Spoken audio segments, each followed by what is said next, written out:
श्री गुरु सत्तायै नमः। विचार क्रांति अभियान प्रस्तुति मानवीय विद्युत के चमत्कार। लेखक पंडित श्रीराम शर्मा आचार्य। 3 भोजन की आंतरिक पवित्रता। हिंदू समाज में खान पान के संबंधी छूत छात का विशेष विचार रखा जाता है। पवित्र व्यक्तियों के हाथ का बना हुआ भोजन चौके में बैठकर ग्रहण करने की शास्त्रीय प्रथा का आज उपहास किया जाता है और जूता पहनकर कुर्सी मेज पर बैठे हुए हीन स्वभाव के लोगों के हाथ का भोजन करना सभ्यता का चिन्ह समझा जाता है। इस प्रकार के भोजन का गुप्त रूप से शरीर और मन पर तामसी प्रभाव पड़ता है। उसका दुखद परिणाम पीछे से भोगना पड़ता है। थियोसॉफिकल सोसाइटी के प्रसिद्ध नेता महात्मा लेड बिटर ने वस्तु की आंतरिक दशा नामक एक बहुत ही विवेकपूर्ण पुस्तक लिखी है।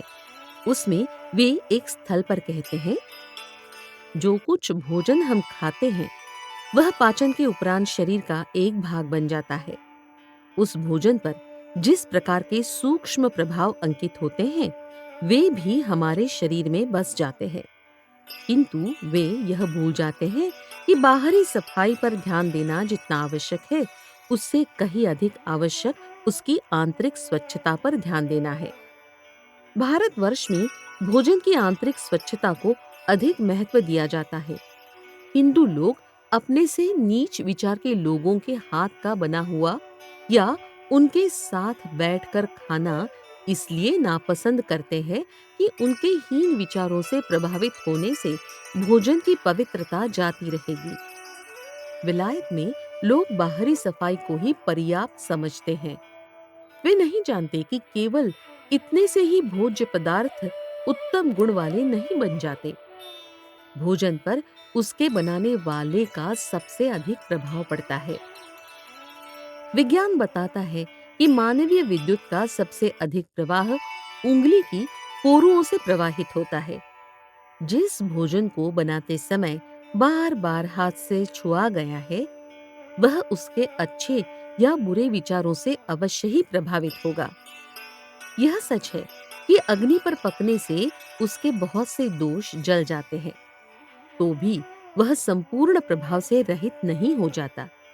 केवल छूने से ही भोजन पर वैयक्तिक असर नहीं पड़ता, वरन पास बैठने वालों से भी वह आकर्षित होता है, क्योंकि भोजन मनुष्य की प्रिय वस्तु है और एक व्यक्ति जब दूसरे की थाली पर विशेष दिलचस्पी के साथ दृष्टि डालता है तो उस पर उसकी दृष्टि का असर पड़ता है।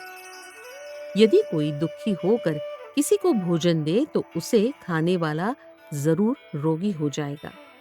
ऐसा देखा जाता है कि किसी के हाथ से छीनकर या समाज में बैठकर दूसरों के दिए बिना खाता है वह भी उन खाद्य पदार्थों के साथ एक प्रकार की ऐसी विद्युत ले जाता है जो करीब करीब विष का काम करती है और उससे वमन तक हो सकती है। एकांत स्थान में या चौके में बैठकर भोजन करना इस दृष्टि से बहुत ही अच्छा है कि उस पर भीड़ भाड़ की दृष्टि नहीं पड़ती। हाँ, एक ही घर के या एक ही परिवार के विचार वाले लोग पास-पास बैठकर भोजन कर सकते हैं, क्योंकि उनमें एक दूसरे के प्रति सहानुभूति होती है और जातीयशील स्वभाव बहुत कुछ मिलते जुलते हैं। किंतु दूसरे लोगों में ऐसा नहीं हो सकता। बनाने वाले या परोसने वाले के शारीरिक और मानसिक गुण तथा हाथों का परोसा हुआ रूखा सूखा भोजन बाजार के हलवे से अधिक गुणकारक होता है, क्योंकि उनकी भावनाएं भी उन पे लिपट आती है। शबरी के बेरों की श्री रामचंद्र जी ने और विदुर के शाक की भगवान कृष्ण ने बड़ी प्रशंसा की है। यह प्रशंसा उनका मान बढ़ाने के लिए ही नहीं थी, वरन सत्य भी थी। प्रेम की सद्भावनाओं में इतने रुचिर तत्व होते हैं कि उनसे साधारण भोजन भी बहुत उच्च कोटि का बन जाता है। होटलों में खाने वाले व्यक्ति हमेशा पेट की शिकायत करते रहते हैं। कहते रहते हैं कि होटलों में रोटी कच्ची मिलती है, शाक खराब मिलता है, इसलिए वह हमें हजम नहीं होता। किंतु वास्तविक कारण दूसरा ही है। होटल वालों की नीयत यह रहती है कि ग्राहक कम भोजन खावे, जिससे हमें अधिक लाभ हो। यह भावनाएं भोजन के साथ पेट में पहुंचती है और ऐसी परिस्थिति उत्पन्न करती है कि खाने वाले की भूख घट जावे। बाजारों में बिकने वाली मिठाइयाँ या अन्य दूसरी खाद्य वस्तुएं प्रदर्शनार्थ रखी जाती है।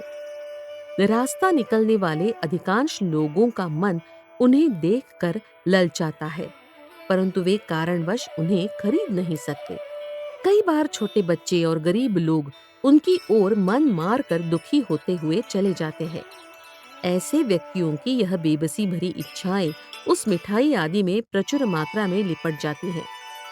अनेक मनुष्यों की ऐसी भावनाओं को वह बाजारू भोजन अपने में इकट्ठा करता रहता है और कुछ समय उपरांत उनका एक बोझ जमा हो जाता है, उसे पूर्णतः अखाद्य बना देता है। बाजारू भोजन से बीमार पड़ते हैं, यह अनुभव बिल्कुल सत्य है। इसका कारण और कुछ नहीं हो सकता।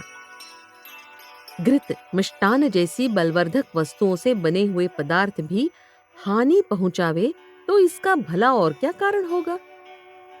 एक साथ एक थाली में या खाने से शेष बचा हुआ झूठा भोजन करना तो बहुत ही घृणित है। लार का कुछ अंश जिसमें सम्मिलित हो जाए, ऐसा भोजन देखते ही मन को घृणा उत्पन्न होती है। कहते हैं इससे प्रेम उत्पन्न होता है।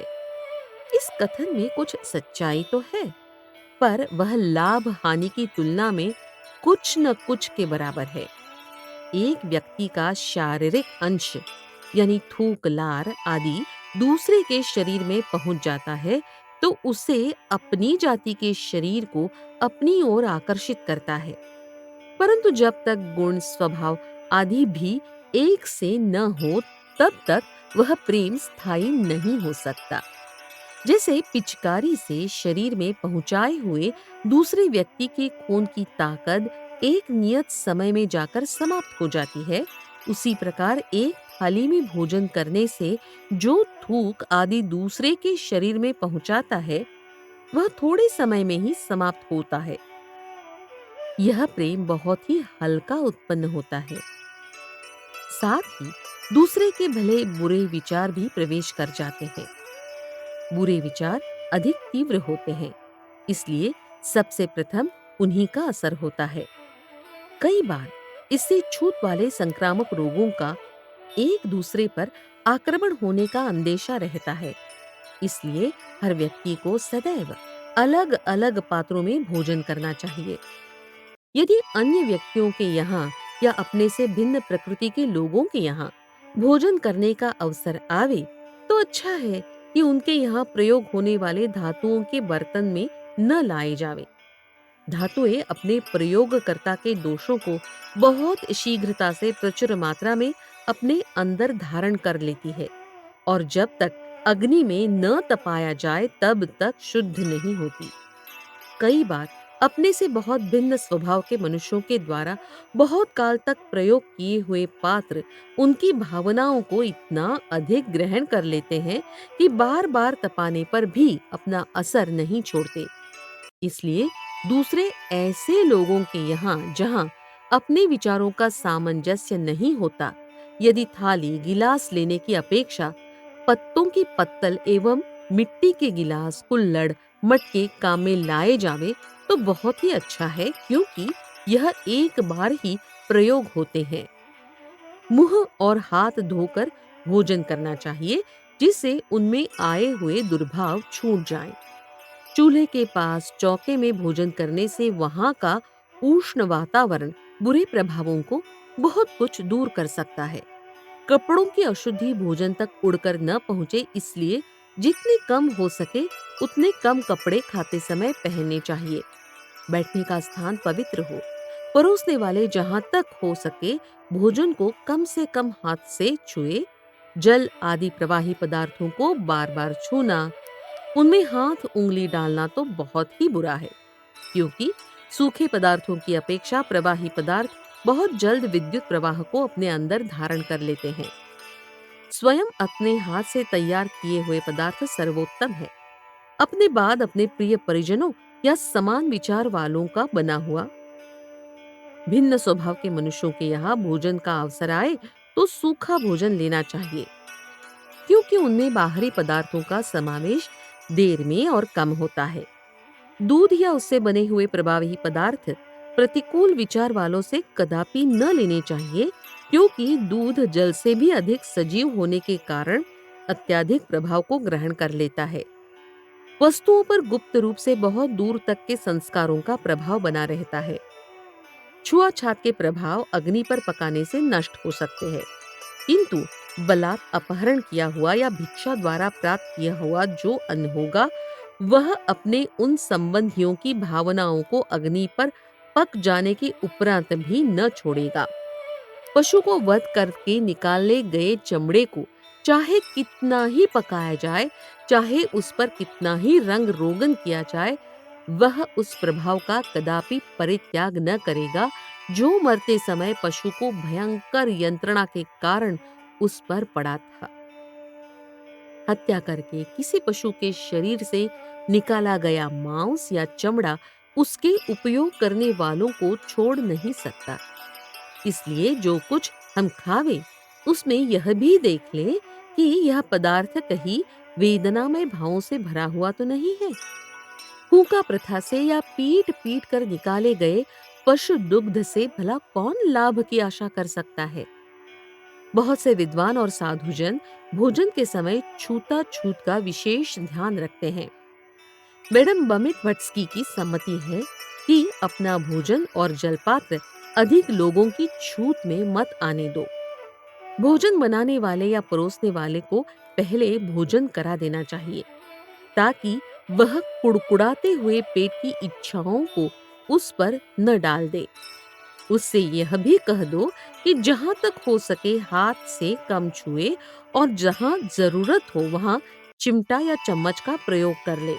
यहाँ बाहरी सफाई का खंडन नहीं किया जा रहा है, जरूरी वह भी है, परंतु भोजन की आंतरिक सफाई तो बहुत ही आवश्यक है।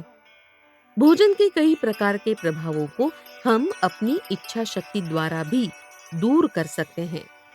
जब थाली सामने आए तो थोड़ा सा जल लेकर उसके चारों तरफ फेर दो और 1 मिनट तक आंखें बंद करके इस सामग्री को परमात्मा को समर्पण करते हुए मन ही मन प्रार्थना करो कि हे प्रभु, यह भोजन आपको समर्पित है। इसे पवित्र और अमृतमय बना दीजिए।